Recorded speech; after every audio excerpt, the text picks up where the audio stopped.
Събитието е много добре организирано. Радвам се, че имахме възможността да актуализираме познанията си в съвременното лечение на херниите на предната коремна стена, което определено е нещо, което все повече пациенти търсят и изискват от нас в практиката.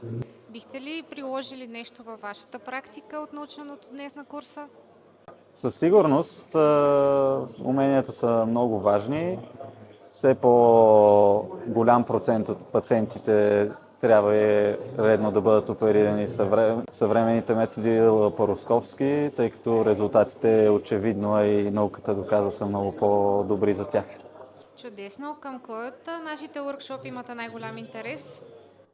До роботите Да Винчи и съответно да упражним уменията си на тях, тъй като най-вероятно в едно малко по-далечно бъдеще ще е ежедневна работата ни с тях. Много благодаря и приятно изкарване до края на... Благодаря. Много се радвам, че дойдох на това събитие, защото опресняваме съзнанията, разбира се, надграждаме.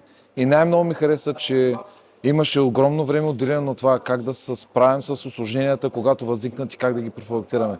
Това за мен, нали, лично като вече работещ специалист, е може би най-ценната информация. Нали, човек изгражда опит, ма видите как като го споделят и идва по-лесно.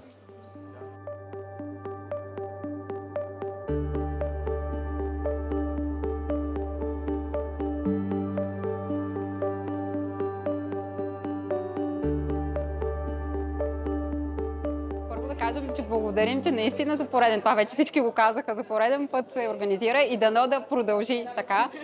Много е интересно, добре структурирано е всичко и наистина много е полезно и за млади, ама предполагам и за не чак толкова млади колеги. Workshop-овете също, даже сега се опитваме тук да намерим ред и място и на лапароскопиите, и на Да Винчито. Така че много ни харесва. Благодарим. Интересна ли ви операцията на живо? Абсолютно да. И ако можеше да не е само една, ще да е още по-хубаво, но това пък за следващия път.